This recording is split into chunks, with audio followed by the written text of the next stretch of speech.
이 시간 하나님께서 우리에게 주시는 말씀 보겠습니다. 사무엘상 1장 12절에서 18절 말씀입니다. 고린도전서는 일부 예배 때 우리 어하나에서 암송을 했습니다. 네, 사무엘상 1장 12절에서 18절 말씀 보겠습니다.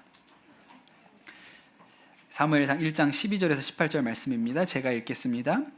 한나가 주님 앞에서 계속 기도를 드리고 있는 동안에 엘리는 한나의 입술을 지켜보고 있었다. 한나가 마음속으로만 기도를 드리고 있었으므로 입술만 움직이고 소리는 내지 않았다. 그러므로 엘리는 한나가 술에 취한 줄로 생각하고 그를 꾸짖었다. 언제까지 술에 취해 있을 것이요 포도주를 끊으시오. 한나가 대답하였다. 제사장님, 저는 술에 취한 것이 아닙니다. 포도주나 독한 술을 마신 것이 아닙니다. 다만 슬픈 마음을 가눌 길이 없어서 저의 마음을 주님 앞에 쏟아 놓았을 뿐입니다. 이 종을 나쁜 여자로 여기지 마시기 바랍니다. 너무나도 원통하고 괴로워서 이처럼 기도를 드리고 있습니다. 그러자 엘리가 말하였다. 그렇다면 평안한 마음으로 돌아가시오. 이스라엘의 하나님이 그대가 간구한 것을 이루어 주실 것이요. 한나가 대답하였다. 제사장님, 이 종을 좋게 보아 주시기 바랍니다. 한나는 그 길로 가서 음식을 먹었다. 그리고 다시는 얼굴에 슬픈 기색을 띠지 않았다. 아멘. 하나님의 말씀입니다. 복된 주일입니다. 제가 어린 시절에 사실은 20대가 넘어서까지 저희 할머니를 모시고 저희 집에 같이 살았거든요. 제가 어린 시절에 기억하는 그 할머니 모습 중에 어떤 모습이 있냐면, 이렇게 할머니 방에 들어가면 할머니께서 늘 성경 보시던 모습이 제 머릿속에 아주 깊게 남아 있습니다. 그 어려서는 늘 할머니 이렇게 방에서 성경 보고 계셨기 때문에 아주 익숙한 모습이지만, 지금 이렇게 되돌이켜 생각해 보면 그 성경 읽는 모습이 독특했어요. 일단은 성경책의 크기가 굉장히 컸습니다. 우리 어린 친구들은, 우리 청소년들은 잘 모를 거예요. 이렇게 진짜 큰 성경책, 이렇게 이만큼 큰 성경책이 집에 있었고, 그 성경책이 지금 우리가 보는 거하고는 좀 다르죠. 세로 쓰기로 돼 있어서 이렇게 위에서 아래로 이렇게 해야 되고, 넘기는 것도 반대예요. 지금은 우리가 보통 왼쪽에서 오른쪽으로 페이지를 넘기는데, 그 성경책은 이제 오른쪽에서 왼쪽으로 그렇게 페이지를 넘기면서 이렇게 보아야 되는 성경책입니다. 무엇보다 특이한 것은 할머니께서 성경책을 읽을 때 속으로 읽지 않으셨다는 거예요. 눈으로만 읽지 않으시고 늘 소리내서 읽으셨어요. 근데 아까 제가 성경 봉독할 때 이렇게 따박따박 이렇게 읽잖아요. 근데 할머니는 그렇게 읽으신 게 아니고 소리를 내서 읽으시는데 무슨 소리인지 알아듣기가 어렵게 읽으셨거든요. 그 일정한 음률과 박자를 가지고 읽으셨어요. 꼭 뭐 같냐면 나무아미타물 관세음보살 이런 느낌으로, 중이 연불한다고 하잖아요. 그런 느낌으로 성경을 읽으셨어요. 지금 생각해보면 아주 독특하죠. 우리는 이렇게 소리내서 책을 읽는 일이 이렇게 익숙하지가 않습니다. 그냥 눈으로만 책을 보죠. 보통은 그래요. 소리내서 책을 읽는 것은 초등학교 1학년이나 2학년까지, 저희 아들은 아직도 소리내서 읽기는 하는데, 그런데 여러분, 우리가 이렇게 눈으로 책을 읽기 시작한 것이 불과 100년밖에 안 됐다는 것을 아십니까? 그 전에는 다 소리내서 읽었어요. 이렇게 사극 같은 거 보면 서당이 나오잖아요. 서당에서 글을 어떻게 읽어요? 소리내서 읽어요. 속으로 읽지 않습니다. 근데 우리나라만 그런 게 아니고, 서양에서도 인쇄술이 발명되기 전에, 그 전에 책이 드물었던 시대에는 다 소리내서 읽었다 그래요. 왜냐하면 책이 그렇게 많지 않으니까 누군가가 책을 독점할 수가 없고요. 누가 책을 읽으면 다 같이 듣는 거예요. 그런 형태로 책을 읽었다고 합니다. 그래서 어거스틴이라는 우리 초기 기독교의 아주 유명한 성직자가 있는데, 이 어거스틴이 쓴 책에 보면 그런 얘기가 있어요. 이분이 AD 400년경에 살았던 분이거든요.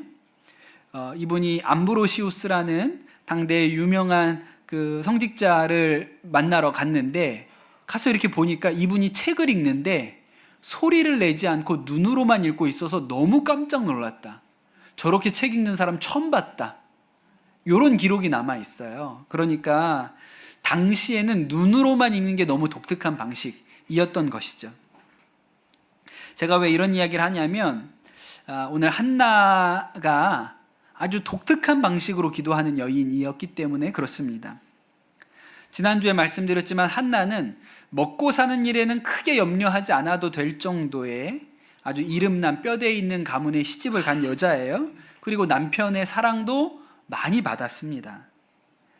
그런데 한 가지 아이가 없었거든요. 그러니까 뭐 최악은 아니었어요. 사람이 어떻게 다 자기가 뜻대로만 인생이 되겠습니까? 그런데 문제는 그 집에 분인나라는 둘째 부인이 있었다는 거예요. 그 분인나가 남편이 자신보다 한나한테 더 잘해주니까 한나를 아주 못살게 굴었습니다. 괴롭게 했죠. 아이 못 낳는 여자라고 멸시하고 천대했거든요. 견딜 수가 없었어요.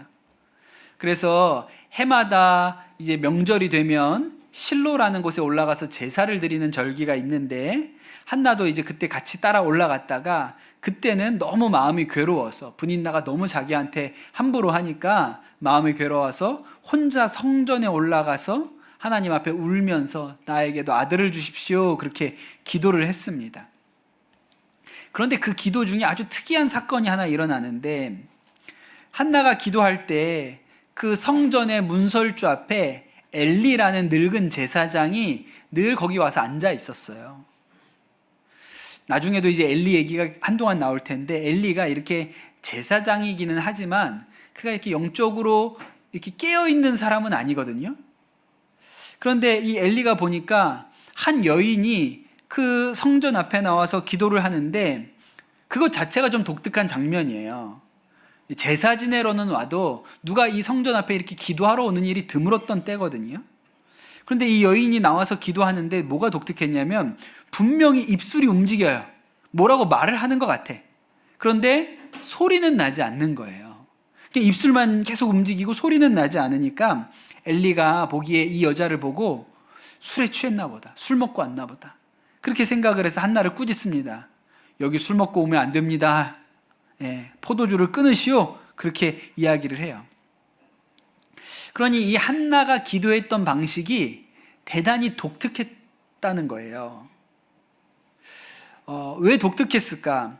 사실 우리가 구약 성경에 나오는 사람들이 어떻게 기도했는지를 잘 모릅니다. 우리는 그냥 의당 우리랑 비슷하게 기도했겠거니 이렇게 생각하거든요. 근데 그렇지 않아요. 사실은 우리처럼 기도하는 것도 되게 특이한 거예요. 이 이스라엘이라는 나라, 이 이스라엘 사람들은요, 그냥 태어나면서부터 우리는 하나님을 섬기는 사람들이야 이렇게 생각을 가지고 있는 공동체입니다. 나면서부터 그냥 하나님을 믿는 신앙을 가지는 사람들이거든요. 그러니까 뭐 자라면서도 때가 되면 실로라는 곳에 가서 제사 지내고 아주 이런 일에 익숙한 사람들이에요. 그런데 이제 사사시대쯤 되면 이 백성들이 하나님을 어떻게 섬겨야 하는지도 모르고 엉망으로 살았습니다. 그러니 누가 개인적으로 기도하러 가는 일이 드물었던 시대예요. 그냥 제사장이 지내는다 그러면 옆에서 제사 지내는 거 구경만 하는 거지 자기가 무슨 신앙을 가지고 있다, 개인적으로 기도한다 이런 일이 없던 때입니다.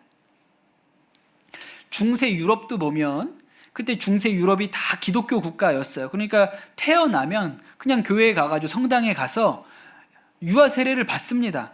그냥 자기가 선택하고 말고 하는 게 아니라 그냥 태어나면 유아 세례 받는 거예요. 그리고 절기가 되면 교회도 가고 예배도 드리고 그렇게 하지만 그때 사람들이 실제로 무슨 신앙이 있거나 이랬던 건 아니거든요. 그러면서도 자기 종교는 기독교라고 말했습니다. 지금도 무슬림들이 그래요. 그냥 태어나면 무슬림으로 태어나면 무슬림입니다. 선택하고 말고 하는 게 아니에요. 그런데 가서 물어보면 실제로 무슨 신앙을 가지고 있지는 않아요. 그런데 이러한 시대에 한나가 성전으로 나아갔다. 소리는 내지 않았지만 입술을 움직이면서 기도했다라고 하는 게 되게 독특한 기도의 형태였던 것이죠. 그게 뭘 의미하냐? 한나가 자신만의 방식으로 하나님 앞에 나아가서 기도했다는 것을 의미해요. 한나는 어떤 특정한 형식에 매여서 기도하지 않았고 그냥 자신의 아이 낳지 못하는 이 서러운 마음, 그 슬픔을 하나님 앞에 가서 다 쏟아 놓았습니다. 그런데 여러분, 사실 그것이 기도의 본질이에요. 제가 군대에서 목회할 때, 군목으로 목회할 때 가끔 이렇게 신부님, 스님들하고 같이 모임을 해야 될 때도 있고 때때로는 뭐 모임 끝나고 같이 식사도 하고 그렇게 합니다. 한 번은 그때 우리 제일 높은 계급이 우리 스님이 제일 높았거든요. 군종 참모라고 하는데 스님이 참모셨는데 식사 자리에 가서 저에게 목사님 오늘 식사를 위해서 기도를 좀 해주세요. 그렇게 얘기를 하시더라고요. 그 제가 스님한테 저 스님, 제가 교회식으로 기도를 해도 될까요? 그렇게 물어보니까 스님이 그럼 목사님이 절식으로 기도할 수는 없잖아요. 교회식으로 하세요. 예, 그래서 제가 교회식으로 익숙하게 하는 대로 식사 기도를 했어요. 기도를 하고 났더니 이번에는 신부님이 저한테 물어보는 거예요. 목사님, 어떻게 그렇게 기도를 잘하세요? 그렇게 기도하는 게 어디 써 있어요? 목사님들은 어디에서 그런 기도문을 배워가지고 외워가지고 그렇게 기도하시는 거예요? 이렇게 물어보시더라고요. 그래서 제가 아니요, 그냥 저희는 그냥 기도시키면 그 자리에서 기도하죠. 그냥 즉흥적으로 하는 거라고 그렇게 얘기를 했더니 신부님이 깜짝 놀라요. 그게 어떻게 돼요? 우리는 누가 갑자기 기도시키면 기도 잘 못해요. 목사님, 우리는 모든 게 기도문이 있어요. 식사 때 기도문이 있고 또 뭐 성도들 아플 때 신방 가서 하는 기도문이 있고 다 정해진 대로 기도하지, 그렇게 누가 갑자기 기도하라 그러면 신부들은 당황한다고. 근데 목사님은 갑자기 기도시키는데도 어떻게 그렇게 청산유수처럼 기도를 잘하냐고. 저는 원래 이렇게 해요. 그냥 그러고 말았거든요.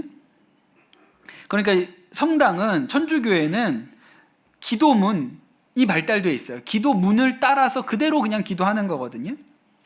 유대인들도 그랬다는 거예요. 유대인들도 일상적으로 그들이 계속 하는 기도문이 정해져 있었어요.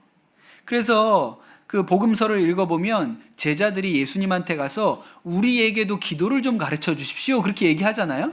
왜냐하면 유대인들은 아주 익숙하게 자신들의 기도문을 가지고 있었어요. 근데 우리는 예수님 제자니까 예수님이 우리한테 주시는 기도문이 있었으면 좋겠다. 그래서 예수님이 주기도문을 가르쳐 주신 거거든요. 그런데 이 예수님이 십자가에서 죽으시고 부활하시고 승천하신 다음에 오순절 마가의 다락방에 성령 세례가 임하잖아요. 이때가 어떤 때냐면 제자들 입장에서 아주 막막할 때예요. 예수님이 부활하신 것을 보기는 했는데 이제 승천하시고 나니까 막막한 거예요. 이제 우리는 어떻게 살아가지? 우리가 어떻게 믿음 지키며 살아야 되지? 그래서 그들이 예수님이 하신 말씀대로 그 다락방에 모여서 내내 기도하고 있었던 그런 때였단 말이에요. 그러다가 그 오순절 마가의 다락방에 성령의 세례가 임하고 나서 아주 특이한 방식으로 기도를 합니다. 방언이라는 방식으로 기도를 하게 되죠. 그때 사람들이 이 오순절 마가의 다락방에 방언으로 기도하는 이 사람들을 보면서 뭐라고 얘기했냐면, 저 사람들이 새술에 취했구나, 술 취해서 저렇게 하는구나, 한나에게 했던 것과 똑같은 얘기를 그때 이 초대교회의 마가 다락방에서 기도했던 사람들한테 했던 거예요. 그러면서 교회라는 공동체가 처음으로 세워졌어요. 유대교와는 다른 교회, 그리스도인들이 세워진 거예요. 비슷한 일이 우리나라에도 있습니다. 여러분, 우리가 통성기도라는 기도를 하잖아요. 이게 밖에서 예수 안 믿는 사람들이 보면 제일 기겁하는 게 통성기도예요. 그 어떤 교회 다니는 아가씨가, 자매님이 이렇게 밤에 혼자 길을 가는데 뒤에서 누가 쫓아오는 것 같아요. 너무 무서워가지고 막 급히 빨리 가는데 이 사람도 막 더 빨리 쫓아오는 것 같아요. 그래서 어떻게 해야 되지? 너무 겁이 나서 큰 소리로 통성기도를 했더니 도망가더라. 저 미친 여자구나. 그러고 도망갔다. 뭐 이런 얘기가 있을 정도로 통성기도가 우리에게는 익숙한데 밖에서 보면 너무 이상한 모습으로 비춰지기도 합니다. 그런데 여러분, 이 통성 기도가 외국에서 통성 기도를 영어로 번역할 때 뭐라고 번역하는지 아세요? 코리안 프레이라고 합니다. 우리만 그렇게 하니까. 아무도 그렇게 안 하는 거예요. 근데 요새는 다른 나라에서도 통성 기도를 많이 하거든요. 왜 그럴까요? 한국 선교사님들이 나가서 그렇게 가르쳐가지고 통성 기도를 하는 거예요. 우리 스타일의 K 기도라고 이제 K 프레이라고 해야 되는 뭐 그런 기도가 됐는데, 이게 아주 이례적인 형태의 기도거든요. 예를 들어 언더우드 아펜젤러 선교사님이 처음에 한국에 들어왔을 때는 통성 기도라는 게 없었어요. 그분들은 통성 기도 할 줄 모르는 분들입니다. 안 해봤거든요. 그렇게 기도하는 걸 본 적이 없어요. 그런데 이 통성 기도가 언제 시작되었냐면 1907년에 평양 대부흥이 있을 때 장대현 교회에서 길선주 목사님이 기도 인도할 때 그 막 부르짖어서 기도하는 게 그때 처음으로 시작된 거예요. 그때부터 열려서 그런 기도가 시작된 거예요. 그때 선교사님들이, 조선 사람들이 그렇게 기도하는 걸 보고 뭐라고 생각했냐면, 말려야 되나? 하지 못하게 해야 되나? 이렇게 생각을 했다는 거예요. 너무 특이하고 이상하니까. 근데 여러분, 그 시대가 어떤 시대예요? 1907년 나라의 운명이 풍전등화와 같은 때입니다. 1910년에 국권을 강탈당하니까 이게 나라가 일본에 넘어가게 생겼는데 이 백성들이 무슨 힘이 없어요. 아주 절망적인 때, 그러한 시대였거든요. 그런데 바로 그때 이 조선 사람들의 아주 독특한 기도가 열린 거예요. 그것이 뭘 의미하냐면, 그 전까지는 조선 사람들이 예수를 믿었지만 그 하나님이 선교사님들이 전해준 하나님이었던 거예요. 저 멀리 바다 건너에서 수입된 하나님을 그들이 믿었어요. 그런데 1907년에 대부흥이 일어나면서 그때부터는 이 하나님이 수입된 하나님이 아니고 조선의 하나님이 됐던 거예요. 우리만의 기도로, 우리만의 방식으로 믿는 하나님, 조선의 하나님으로 그렇게 변화되었던 것이죠. 그러니 여러분, 이 한나가 입술은 움직이는데 소리는 내지 않고 했다는 이 독특한 방식으로 기도했다는 일이 아주 의미 있는 거예요. 그게 무엇을 의미하냐? 이 한나가 하나님 앞에 1대1로 나아갔다. 한나의 하나님으로 그가 하나님 앞에 나아갔다는 것을 의미하는 것이죠. 그래서 한나는 어떤 형식에 매여서 기도하지 않고요, 그냥 자기 마음을 쏟아놨습니다. 그냥 자기 마음의 애통함을 하나님 앞에 다 풀어놨어요. 여러분, 야곱을 한번 생각해 보세요. 야곱은 할아버지 아브라함도 믿음의 사람이고 아버지 이삭도 믿음의 사람입니다. 그냥 모태신앙이에요, 우리로 치면. 그런데 언제 하나님이 야곱의 하나님이 되었습니까? 아브라함의 하나님, 이삭의 하나님은 있었는데 언제 야곱의 하나님이 되었을까요? 야곱이 형 에서를 속이고 더 이상 한 집에 살 수가 없어서 이제 외삼촌 라반의 집으로 가지요. 그 라반의 집으로 가던 길에 처음 집을 나섰는데 해가 졌어요. 어디 가서 들어가서 잘 데도 없어서 찾다가 나무 밑에서 자야겠구나. 그러고 돌을 하나 갖다가 베개 삼고 누워있는데 얼마나 마음이 서럽고 외롭습니까? 야, 내가 이제 이렇게 살아야 되는구나. 그런 생각이 들죠? 그런데 그 곳에서 천사가 그 사닥다리로 하늘로 오르락 내리락 하는 것을 보면서, 야, 아브라함 하나님, 이삭의 하나님이 진짜 살아계신 하나님이구나. 내가 그분을 섬겨야겠구나. 그때 처음 생각을 했던 거예요. 그럼 여러분, 우리가 하나님을 만나는 일은요, 각자입니다. 개인적으로 나가는 거예요. 그리고 외삼촌 라반의 집에서 20년 동안 일하다가 이제 큰 가족을 이루어서 다시 고향으로 돌아오는데, 에서가 400명의 군인들을 데리고, 장정들을 데리고 출발했다는 얘기를 듣죠. 조마조마한 거예요. 형이 아직도 나한테 원한이 남아있구나. 이걸 어떡하지? 이 많은 식구들, 이 많은 재산은 다 어떡하나? 그런 생각이 들어서 야곱이 다시 기도의 자리로 나갑니다. 식구들은 다 먼저 보내고 혼자 뒤에 남아서 혼자 기도의 자리로 나가요. 야복강에서. 성경은 그 기도의 장면을 밤새도록 천사와 씨름했다, 이렇게 묘사하고 있잖아요. 그런데 그 얘기를 읽어보면 천사가 도저히 야곱을 이길 수가 없으니까 마지막에 어떻게 했다고요? 야곱의 환도뼈를 쳤다. 이렇게 알고 있는 분들은 이제 연식이 된 분들이에요. 왜냐하면 요새 나온 성경에는 환도뼈라는 말이 안 나오고 엉덩이뼈를, 허벅지뼈를 이렇게 나오거든요. 그래서 말씀을 보면 그렇게 야곱의 뼈를 쳐서 야곱이 절뚝거리며 걷게 되었다고 성경에 나옵니다. 이것도 독특하거든요. 여러분, 절뚝거리면서 걷게 되었다는 게 왜 그렇게 중요할까요? 제가 이렇게 옛날에 우리 아버지 살아계실 때 아버지가 선한목자교회 나오셨으니까 그때 우리 목사님들이 저희 아버지인 줄 모르는데 이렇게 어떤 분이 남자분이 중년의 남자분이 이렇게 걸어가시는 것만 보면 엄지연 목사 아버지구나 알았다는 거예요. 외모도 비슷할 뿐만 아니라 걷는 모습이 똑같대. 걷는 게 똑같대. 여러분, 아버지 걸음걸이랑 똑같이 걷는 거 여러분 아세요? 근데 야곱이 절뚝거리면서 걸었다는 말은요, 아버지와 다른 걸음의 형태를 띄었다는 뜻이에요.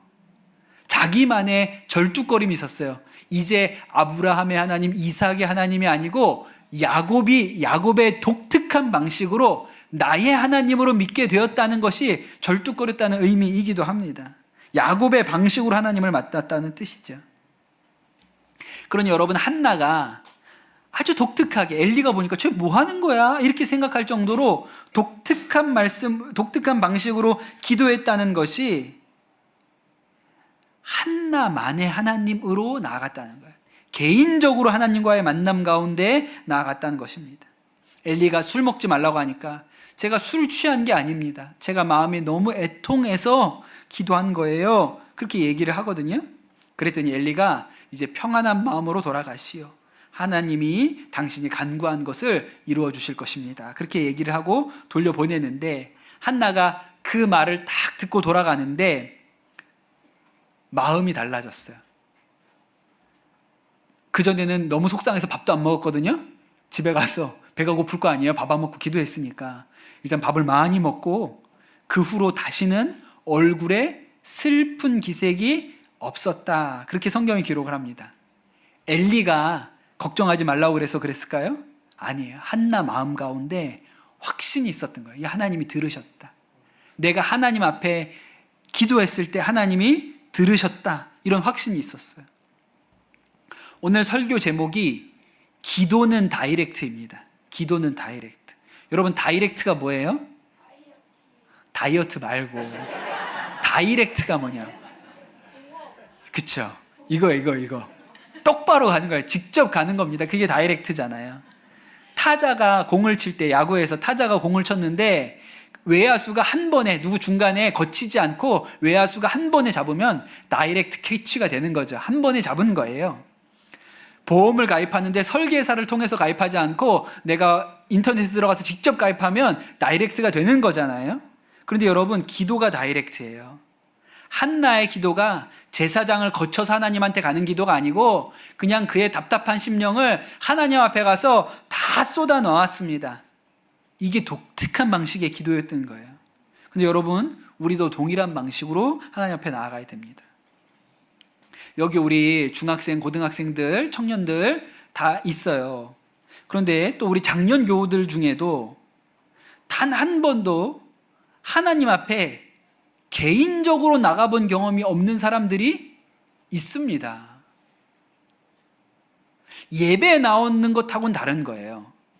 여러분, 그냥 우리가 주일이 되면 예배 드리러 나오죠? 그런 것 말고 그냥 집에 가서 밥 먹기 전에 기도하고 자기 전에 기도하는 그런 정도의 차원 말고 내가 스스로 기도의 자리로 나가야겠다라고 마음 먹고 나가본 경험이 없는 성도들이 있어요. 저희 두 아들이 매일 교회 오거든요. 학교 끝나면 일로 오니까. 근데 여기까지 와서 하나님 앞에 기도하러 안 갑니다. 여기 들어와서 얘네들은요, 여기 교회까지 왔는데 이 예배당에 문 열고 들어가서 기도해야겠다는 생각을 안 해요.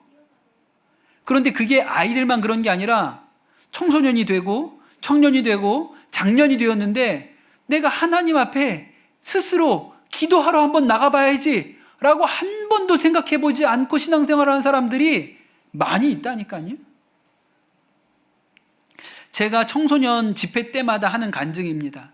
중학교 2학년 때 모의고사를 매달 봤어요. 고등학교를 시험 봐서 가야 됐기 때문에 매달 모의고사를 봤는데 시험을 잘 보고 싶죠. 그런데 성적이 생각하는 것처럼 잘 오르는 게 아니잖아요. 그 날도 다음 날이 시험이에요. 어떻게 하면 내일 시험을 잘 볼 수 있을까? 제가 이런 생각을 하다가 문득 제 마음에 오늘 학교 끝나고 교회 가서 기도하고 하나님 시험 잘 보게 해주세요 라고 기도하고 와서 내일 시험 보면 잘 보지 않을까? 그런 생각이 제 안에 들었어요. 성령이 주시는 감동이죠. 그래가지고 그날 제가 학교 끝나고 교회를 갔거든요. 저 주일날 매주 교회 간 사람입니다. 한 번도 빠져본 적 없는 사람이에요. 그리고 뭐 토요일날 성가대 연습이 있다 그러면 가고, 성탄절 발표회 준비가 있다 그러면 가고, 선생님이 분반 선생님이 오늘 우리 반은 모여가지고 어디 가가지고 떡볶이라도 먹자 그럼 또 교회 가고 그러던 사람이에요. 근데 그날 뭐가 달랐냐면 예배도 없고 부른 사람도 없고 모임도 없는데 제가 제 의지로 처음 교회를 가본 거예요. 내가 가서 기도해야겠다라는 생각을 가지고. 그때 제가 다녔던 그 고향 교회가 제법 컸습니다. 큰 교회예요. 근데 제 마음에 이왕 교회 왔으면 기도는 어디에서? 본당에 가서 해야지. 그래가지고 2층에 있던 본당으로 올라갔어요. 큰 문이죠. 큰 문, 본당 문을 열었는데 깜깜해요. 불이 안 켜져 있어서. 너무 무서운 거예요. 그래서 그대로 닫았습니다. 아무리 생각해도 저 안에 들어가서 기도하면 귀신 나올 것 같아요. 너무 깜깜하고 무서우니까 귀신 나올 것 같아가지고 이렇게 열었다가 이건 아닌 것 같아. 그리고 닫았어요. 그리고 문고리를 손에다 잡고 예수님 저 기도하러 온 거예요. 내일 시험은 잘 보게 해주세요. 그리고 돌아갔어요. 그날이 제 인생에 처음으로 내 의지로 예수님 만나겠다고 기도의 자리에 스스로 걸어간 날이에요. 그런데 여러분, 그날부터 예수님과 저 사이에 인격적인 만남이 이루어진 거예요. 왜? 일부러 만나러 가니까. 시험 전날만 되면, 한 달에 한 번 시험 전날만 되면 교회 갔어요. 그러다 조금 미안해. 하나님한테 이거 조금 미안한 것 같아. 이러다가 한번 혼날 것 같아. 시험 전날만 오니까. 그래서 일주일에 한 번씩 갔어요. 그러다가 나중에 일주일에 2번씩 갔어요. 그러다가 목사 된 거 아닙니까? 제가 대학교 4학년 때 이제 졸업하고 어느 교회 가서 전도사로 사역하다가 군목으로 안수받고 입대하고 이제 이렇게 해야 되는 시점이 됐습니다. 근데 어디 전도사로 이제 사역을 나가야 되는데 안 되는 거예요. 길이 열리질 않아요. 제가 어떤 교회에서 전도사를 찾는다 그러면 이력서를 내고 또 이력서를 내도 면접 보러 오라고 하는 교회도 잘 없었어요. 가을쯤 됐는데 이게 안 되는 건가? 내가 여기까지 오기는 했는데 여기서 길이 열리지 않아서 내가 목사가 될 수가 없는 건가? 그런 생각이 들었습니다. 답답했죠. 도와줄 사람도 없었어요. 그때 처음으로 기도원에 가봐야겠다라는 생각을 했어요. 그 전에도 기도원 가봤죠. 기도원에서 수련회도 했고 또 무슨 교사들 모임에서 기도원 올라간다 그러면 그때 기도원 따라가기도 했고. 그런데 그때는 뭐가 달랐습니까? 내가 스스로 처음으로 기도원에 가가지고 기도를 좀 하고 와야겠다라는 생각이 처음 들었던 거예요. 그래서 어디를 가야 되나 어디를 가야 될지도 모르겠더라고요. 근데 하나 들은 얘기는 예수원이라는 데 가면 밥을 준다더라. 삼시세끼를 공짜로 먹여준다더라. 그래서 예수원을 가야겠다고 생각해서 태백에 있는 예수원에 갔습니다. 사흘을 거기에 머물면서 기도하고 가면 할 게 그거밖에 없어요. 기도하고 말씀 보고 예배 드리고 그리고 내려오는데 참 놀랍게도 마음 가운데 하나님이 주시는 평강이 있었어요. 상황은 달라진 게 없죠. 아직도 갈 데는 없고 부르는 사람은 없는데 제 마음에 드는 생각이 대학교 4년도 은혜로 다니지 않았나. 왜냐하면 저희 집 형편이 어려워서 등록금 다 내주실 형편이 아니었는데 4년을 휴학 한 번 안 하고 다녔던 거예요. 그 생각이 나면서 뭐 어떻게 되든 되겠구나 하나님이. 여기까지 인도하셨으니까 뭐 꼭 군목으로 가는 게 아니더라도 인도하시겠다. 이런 마음에 확신이 들어서 평안한 마음으로 내려왔어요. 그래서 제가 오늘 한나가 기도하고 나오면서 음식을 먹고 다시는 얼굴에 슬픈 기색이 없었다라는 이 말씀이 무슨 말인지 알겠어요. 기도하는 사람이요, 기도하러 들어갈 때랑 나올 때랑 마음이 다르고 표정이 다르거든요. 엘리 제사장이 얘기해줘서 그런 게 아니에요. 엘리 몰라요, 솔직히. 엘리가 어떻게 맞췄냐면, 여러분, 고장난 시계도요, 하루에 2번은 시간이 맞아요. 그냥 맞춘 거예요, 엘리가. 그런데 그것 때문이 아니라 한나의 마음에 하나님이 들으셨다는 확신이 있었기 때문에 들어갈 때랑 나올 때가 마음이 달랐던 거라고요. 여러분, 우리가 기도한다는 일이 하나님 앞에 홀로 나가는 일입니다. 예수님도 늘 제자들과 함께 하셨고 수많은 사람들이 둘러싸여 계셨지만 새벽이 되면 혼자 기도하러 가셨어요. 왜? 하나님하고 나하고 할 얘기가 있거든요.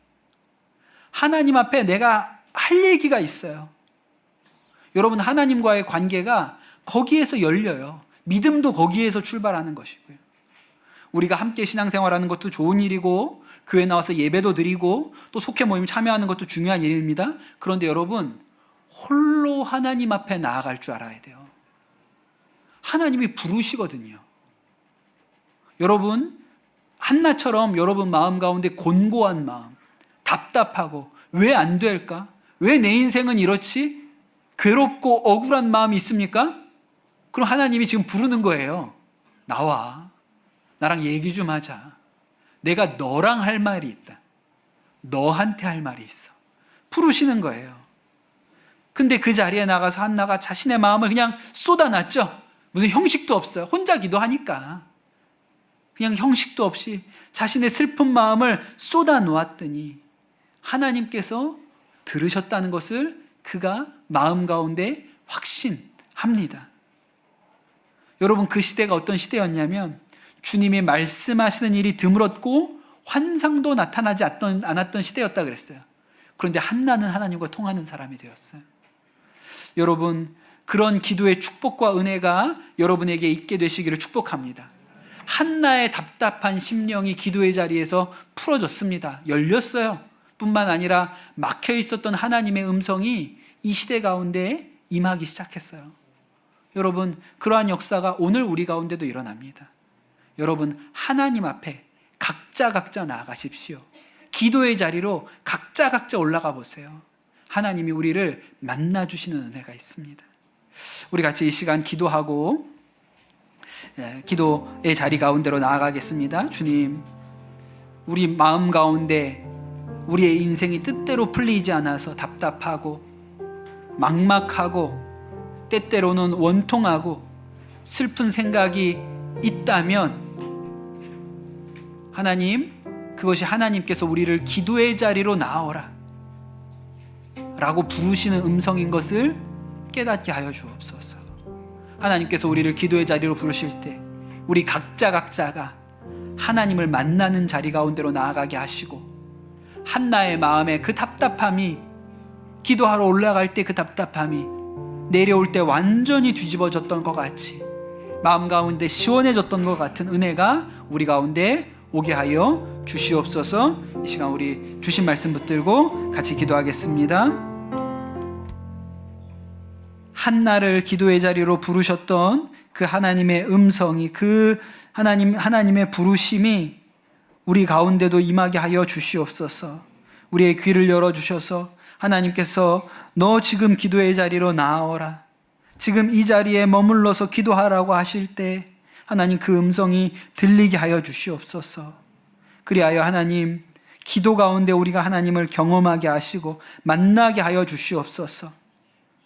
우리 각자가 주님 앞에 하나님 우리의 마음을 쏟아놓아 하나님께서 우리 가운데 응답하시고 그 기도를 들으시고 역사하시는 것이 마음 가운데 믿어지는 축복이 우리 모든 성도들 가운데 임하게 하여 주시옵소서.